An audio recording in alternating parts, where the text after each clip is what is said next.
యదా యదా హి ధర్మస్య గ్లానిర్భవతి భారత అభ్యుత్థానమధర్మస్య తదాత్మానం సృజామ్యహం.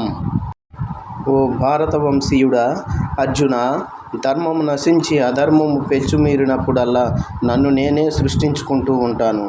ఏదేని ఒకానొక సాధారణ సగటు ఆత్మ తన స్వంత ప్రగతి కోసం, తన ఆత్మ పురోగభివృద్ధి కోసం మాత్రమే తనను తాను సృష్టించుకుంటూ ఉంటుంది. అయితే ఒకానొక సగటు ఆత్మ అనేక జన్మల తన పరిణామ క్రమంలో తన స్వంత ఆత్మాభివృద్ధితో పూర్తి అయిపోయిన తర్వాత ఒకానొక పరమాత్మ స్థితికి చేరుకున్నప్పుడు ఇక తనను గురించి తాను తెలుసుకోవాల్సింది ఏమీ ఉండదు. అప్పుడు ఆ పరమాత్మ స్థితిలో లోక కళ్యాణం కోసం, అందరి కోసం తనను తాను సృష్టించుకుంటూ ఉంటుంది. అటువంటి ఒకానొక పరమాత్మే శ్రీకృష్ణుల వారు. ఆయనే సృష్టించుకున్నారు. ఎప్పుడు అంటే అందరిలో అధర్మం పెరిగిపోయినప్పుడు, అందరూ సత్యం మరిచిపోయినప్పుడు. ఎందుకు అంటే ఆత్మసత్యాన్ని వారందరూ గుర్తు చేసేందుకు, తద్వారా అందరినీ ధర్మవర్తనులుగా తయారు చేసేందుకు.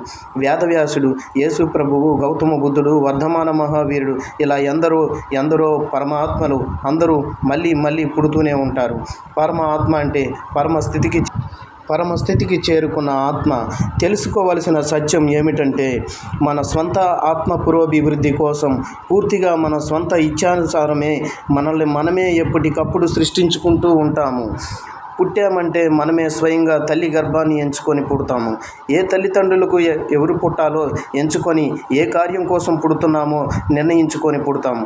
గుర్తుంచుకుందాం, ఇదే ఆధ్యాత్మిక శాస్త్రంలోని, స్పిరిచువల్ సైన్స్లోని అత్యంత ముఖ్య సూత్రం. ఈ జీవిత రంగం అనే నాటక రంగంలోకి, ఈ కర్మక్షేత్రంలోకి ఎవరిని వారే సృష్టించుకుంటూ ఉంటారు. ఒకరిని ఇంకొకరు ఎప్పుడూ సృష్టించరు.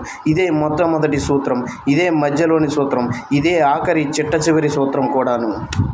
ఈ వీడియో నచ్చినట్లయితే లైక్ చేయండి, ఛానల్ను సబ్స్క్రైబ్ చేసుకోండి, పక్కనే ఉన్న బెల్ గంటను నొక్కండి.